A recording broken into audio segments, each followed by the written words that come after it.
wish we can have more love for each other, although it sounds like a cliche, but it's real, and care for each other, kinder to each other, and just make we live. So, what's your New Year resolution for Jamaica? We here at the JIS wish for you and yours a happy, healthy, peaceful and prosperous new year. A year in which you play your part in making Jamaica the place of choice to live, work, raise family, do business and retire in paradise. Thank you for joining us for another exciting edition of Jamaica Magazine. I'm your host, Audrey Williams. We have a great show packaged just for you. So don't go anywhere. We'll be right back after the news.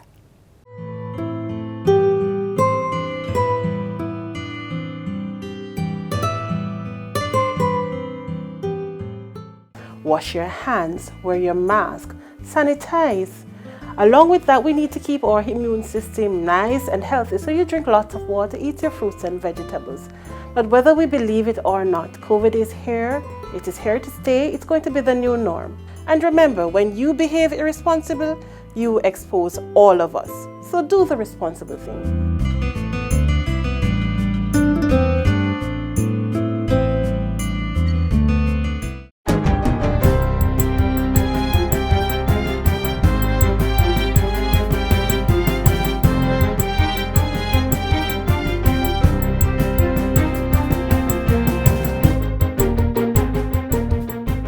Good day, I'm Stephen McHugh, and this is your JIS News for Friday, January 13, 2023. Prime Minister Andrew Holness is crediting the country's stable economic policies for the increase in financial intermediation from businesses within the economy. Financial intermediation involves a third party, such as a bank, which matches lenders with savings to borrowers who need money. Mr. Holness says this is a good sign for a developing economy and signals an increase in more tailored financial options for investors. He was speaking at the launch of Qantas Financial Group on Wednesday. The more financial intermediation you get, firms like Qantas coming into the marketplace, the greater will be the allocative efficiency in your economy. Capital, which is stuck somewhere in an underperforming or underutilized asset, or in an asset class where it is just not doing what it could do, now gets an opportunity to be unlocked and channeled into areas where it can yield greater results. The Prime Minister also credits the government's strengthening of the regulatory measures, facilitating an environment for such businesses to grow and take risk. The rebirth of Jamaica, the resurgence of Jamaica within the region, the growth and development of Jamaica will start with our financial industry. Well, not will, has started with the growth of our financial industry. When we look at our CARICOM region, clearly Jamaica has the strongest financial market. Meanwhile, Prime Minister Andrew Holness has maintained his position that Jamaica's ability to access facilities from the International Monetary Fund, IMF, is a signal of economic strength. These include the Resilience and Sustainable Facility, RSF, and the Precautionary and Liquidity Line, PLL. Jamaica and the IMF have reached a staff-level agreement that will enable the government to draw down on approximately $1.7 billion. According to Prime Minister Holness, the government's decision to sign on to the PLL was done in a bid to insulate Jamaica against various economic shocks. So we are taking out this insurance policy nonetheless, which further strengthens the fiscal outlook, strengthens how the government is perceived and how investors perceive current conditions and future conditions. So in the event of any shocks to our economy, we have enough buffers in place to maintain stability. In other news, a $72,000 project is now underway to strengthen the island's cultural and creative industries, CCI. The project, titled UNESCO Jam NSS CCI, is being spearheaded by the Jamaica Business Development Corporation, JBDC. It's geared towards validating the island's cultural and creative industries through economic impact assessments. JBDC's Deputy Chief Executive Director, Harold Davis, says the project will measure CCI's economic contribution and develop key strategies to bolster the industry. Mr. Davis says data from a mapping survey done in 2020 indicates a need for improved access to market and sales, linkages among stakeholders and employment data, among others. We believe that there's huge potential for wealth creation, for employment from the creative industry sectors that is just untapped. The JBDC Deputy CEO was speaking at a recent JIS think tank. The project will see the JBDC partnering with several stakeholders, including the Ministry of Culture, Gender, Entertainment and Sport, the Statistical Institute of Jamaica, and international consultancy firm Nordicity. We are very pleased to be partnering with JBDC and the other partners in the measurement of the cultural and creative industries, which is a very important part of the economy. The naming of members for the Constitutional Reform Committee has been delayed. The committee is being established to guide Jamaica's transition to a republic and will include representatives from the government, parliamentary opposition, and other relevant stakeholders. Minister of Legal and Constitutional Affairs, Marlene Malahou-Fort, explained the reason for the delay during Tuesday's sitting of the House of Representatives. The Leader of the Opposition has advised that the concerns he has are such that he will not be naming the members of the opposition to sit on the committee at this time. I don't think I can express sufficiently to the people of Jamaica how disappointed I am with this position. Meanwhile, Malahou-Fort says the government is ready to proceed as the draft terms of reference are in place to guide the committee. We have set out indicative timelines. We have a compilation of all the background documents, and we have done even a little bit more. But I regret today that the Prime Minister will be unable to name the committee because we do not wish to go ahead without the opposition naming its members. Jamaicans will vote on the island's transition to a republic through a referendum planned for early 2024. And finally, 40 new coders have secured employment from global technology company Amber Group Limited. They represent the second cohort of graduates who successfully completed the one-year skills development program in software coding at the Amber Heart Academy. Letters of employment were presented to the graduating class of 2022 on Wednesday, along with their National Council on Technical and Vocational Education and Training NCTVET certificate. Valedictorian Raquel Brooks described the program as a life-changing experience. Through the guidance of the Amber Heart Institute of Coding, my colleagues and I have taken our hands and created software that will fashion the future of this country, aiding it to become the technological hub of the Caribbean. This marks the coming of life of dreams. My dream of impacting the world, of our young people's dream of being better and earning a skill, of our stakeholders' dream to expand possibilities for Jamaica. So I smile because we have done it yet again. The first and second cohorts make up a total of 50 coders who have secured employment upon completion. Science and Technology Minister Darrell Vaz expressed hope that the coders will bring Jamaica closer to achieving its goal of becoming a digital society. Each of the 40 graduates present, by completing this program, has dedicated him or herself to learning skills that will bring Jamaica closer to its digital goals and making Jamaica more capable of competing on the international stage. This is something to be extremely proud of. Graduates, I dare to imagine a Jamaica where we no longer have to join lines to do business. A Jamaica where all our transactions are done online at the click of a button from the convenience of anywhere in the world. That, graduates, is where all the hard work you have done now will come in. And that's it for JIS News Today. I'm Stephen McHugh. Thanks for watching.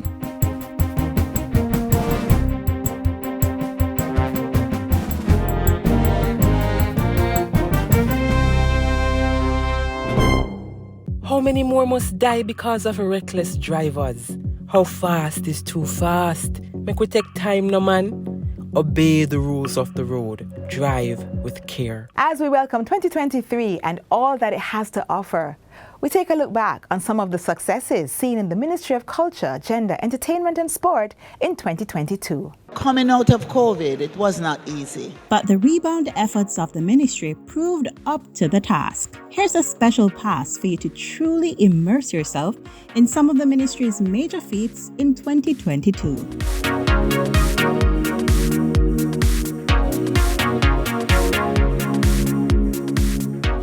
As the nation welcomed its Diamond Jubilee, the ministry ensured that the country celebrated in fine style and experienced an evolution in culture.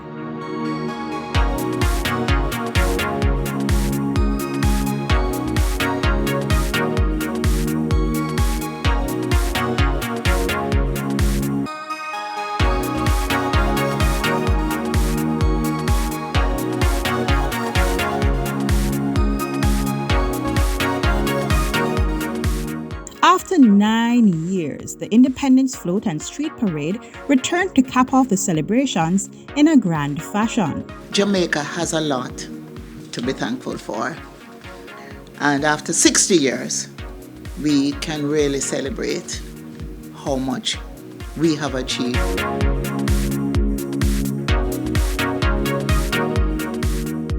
The entertainment sector was finally reopened in 2022, and the ministry ensured that special support packages were issued to those mostly affected by the pandemic. Another $20 million special welfare fund was established for sports, culture, and entertainment practitioners who had fallen on hard times.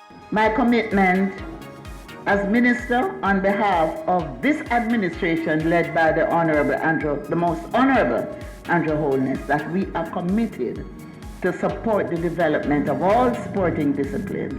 The Jamaica Anti-Doping Commission received laptops for students in sport, and the insurance coverage was increased for athletes representing Jamaica at the national and international levels. Athletes are now able to access unlimited psychological, psychiatric services, as well as dietitian, podiatrist, chiropractor, massage therapy, athletic therapy, and speech therapy.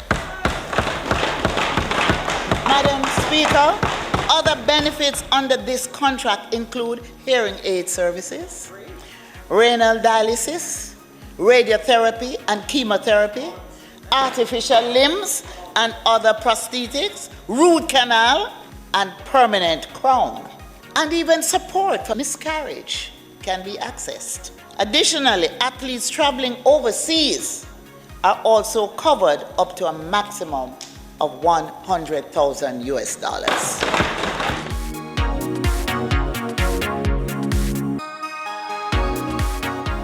Measures to eradicate sexual harassment and gender-based violence was top priority in 2022. A sexual harassment tribunal was established to investigate complaints, training was arranged to educate soldiers on issues of gender imbalance, and a Canadian $4 million grant was established for organizations promoting gender equality and general empowerment programs. So we had many challenges, not just COVID, but other challenges. But we were able to I think, produce and surpass expectations.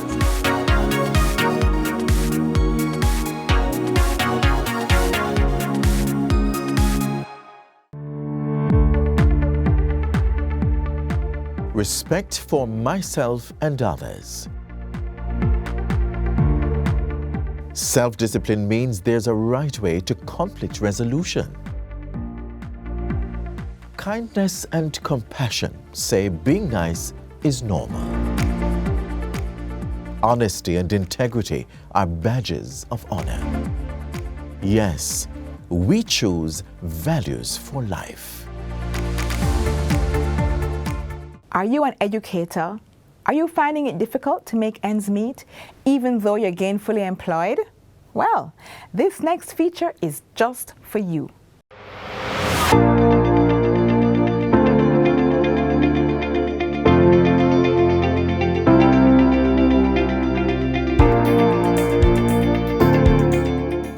Bills paid, but still broke? Sounds like the makings of a major financial problem. But But there's still time to get ahead of it and get your finances in order. Working out a personalized financial plan can put you on the path to stability. By developing and maintaining responsible financial practices, you could be well on your way to building a solid foundation for wealth creation.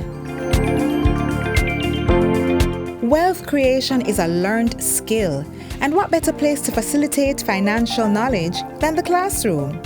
This is true not just for our students, but also for our teachers. The face value is about the number itself. We're committed to the continued improvement of the education sector and look forward to the completion of the very massive task the Ministry of Finance and the Public Service has taken on regarding compensation review.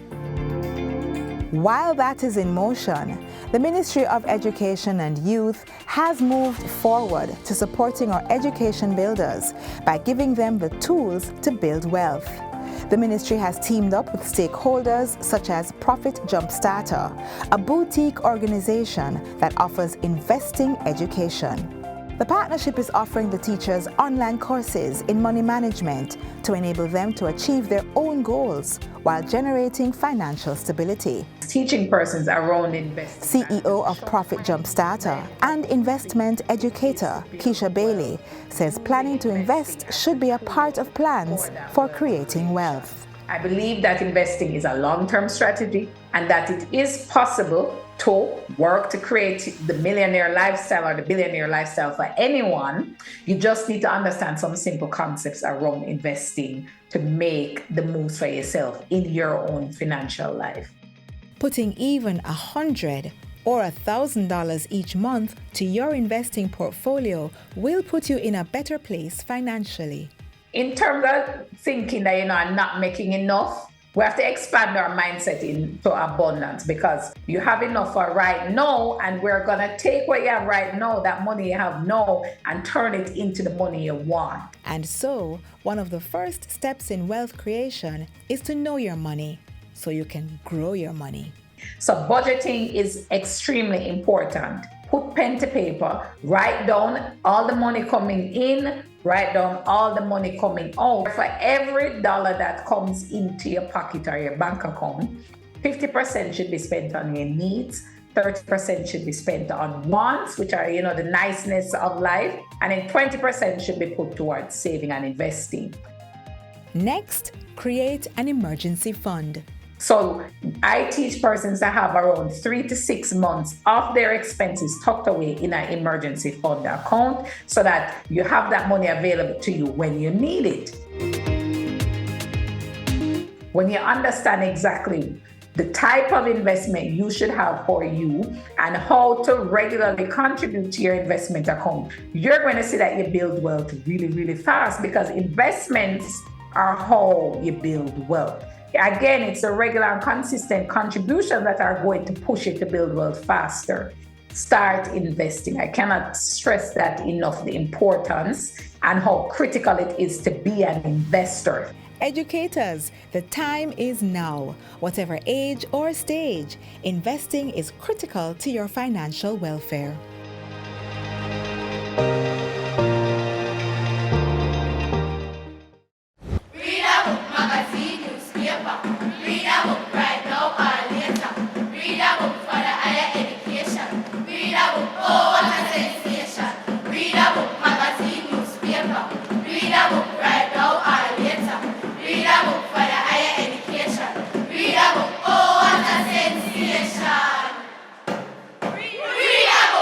Our culture shapes who we are and at times our worldview. Let us look at how residents of one community continue to uphold a tradition that is ingrained in our culture today.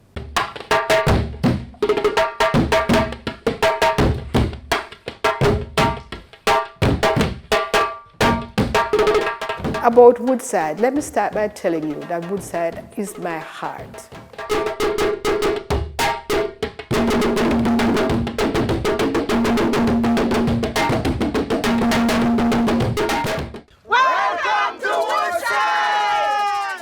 Woodside is in St. Mary, deep rural community. Approximately around 1,000 people living in Woodside. mostly middle age. It's a farming community. Yeah, man. Woodside is really a warm and a friendly environment and a very peaceful community. As people coming into Woodside, you can just expect fruits, you name it, country. Just country stuff, you know. And then you can expect history and culture. So we have students come here on tours, university students and visitors, people who doing history, doing research and like family tree, you know, and some of them find out back their family were right back here from Woodside, from this very plantation here. This plantation was one of the largest plantation of coffee growing in this region in the days of slavery. We have 4 historical sites here that are protected by the National Heritage Trust. This is the former great house of the slave master. Steps down here, those are steps which were carved out by the Tainos. One Bobby Susan, which we have now learned, is called Atabe. But I have yet to hear about sacred tourism. And this is what we are. This is a sacred space that you are in. Down there, Daddy Rock is a sacred space, sacred to the Africans. It's very important that she's Atabe because she's the mother of the chief god who is Yokahu, and she is the goddess of the earth mother. So we have her here in Woodside.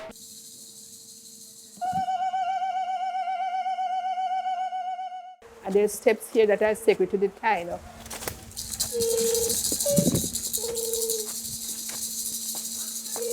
I'm telling you that we have Taino from Puerto Rico, and we have Taino from Florida coming to see these things. And you would cry when you see how they behave, how they love us because they say we took care of their relics. The church can tell the production that was taking place. That was the home for the slave master, and then it was given to the community for a school, and then it became a church. The same organization built us a school over there, which is closed now, and I see it to use fit as a perfect camping site for this area. Because we have a lot of high schools in this community. We're doing cadet drill and all of these things.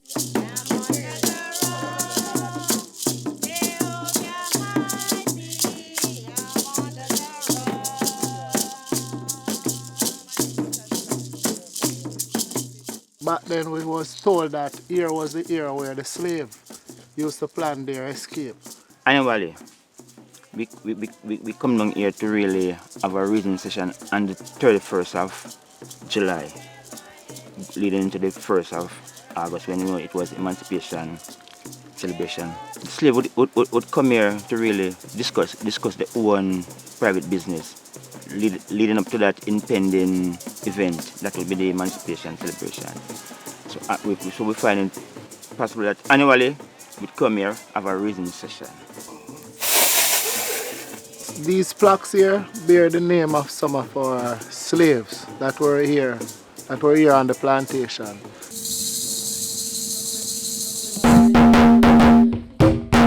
Well, the future plan for Woodside, you saw it down there. Since 2006, we determined that we would make use of our historical sites. We would care them so that we could present them in our educatourism product, looking much better, and we would also be teaching people more about them. Well, that needed funding. That is not something we could do by having a dance. And then the cement company last year put out an advertisement for community development projects. And we applied, and we came first. And we got the $6 million. Not in our hand, because they are doing the project. But that is our project there, the ancestral garden.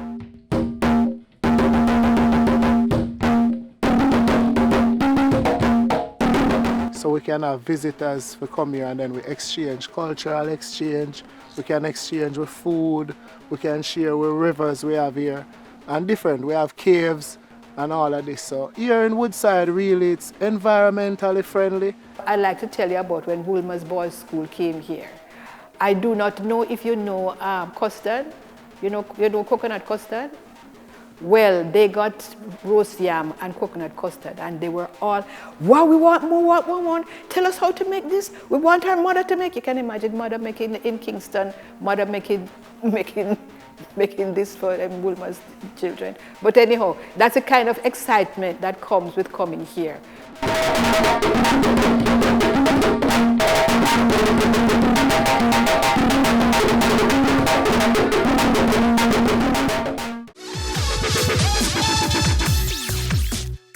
May have coffee in the morning, coffee in the afternoon, and even supper. Yes, Jamaican coffee nice for true. And if you're a Jamaican, you should know your coffee roots. And if you don't, here's a short history. All Jamaican coffees are descended from a single delicate Arabica typica plant that King Louis XV of France sent to the island in 1723.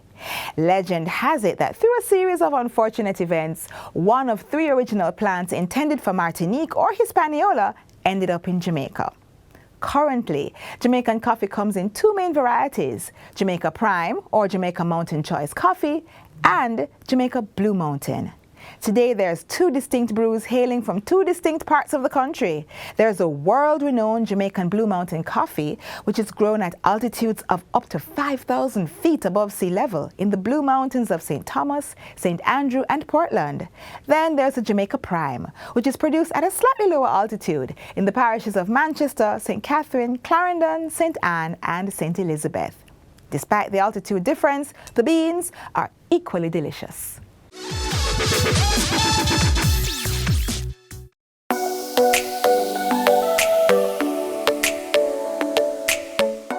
To properly carry out a hand rub, apply a palmful of the product in your cupped hand, covering all surfaces. Rub your hands palm to palm. Rub your right palm over the back of your left hand with interlaced fingers and vice versa. Rub your hands palm to palm with fingers interlaced. Rub the back of your fingers to opposing palms with fingers interlocked. Rotationally rub backwards and forwards the clasped fingers of your right hand in your left palm and vice versa. Once your hands are dry, they are now safe.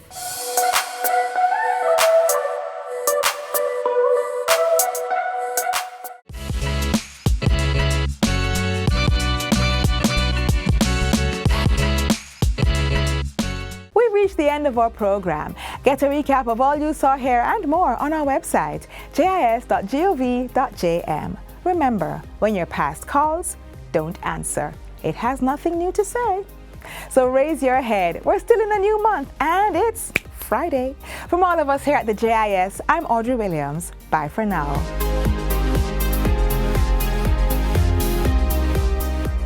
This has been a production of the Jamaica Information Service, the voice of Jamaica.